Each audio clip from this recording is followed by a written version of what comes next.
Memang semua Maim yang buat. Gembira lah. Gembira.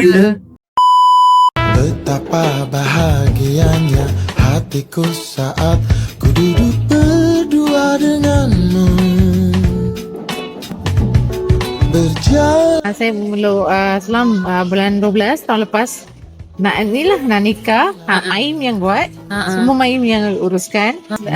Ini saya Hindu. Lepas tu saya dah mula masuk Islam. Memang syukur dan Tuhan lah. Memang semua Maim yang buat. Cantik. Saya nak terima kasih dengan Maim. Banyak-banyak terima kasih ya. Gembira lah. Gembira. Sejak 2016. Daripada sekolah menengah lagi. Sebab dulu saya duduk dengan mak angkat Melayu.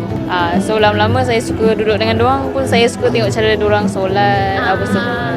Tu macam tergerak hati nak masuk Islam.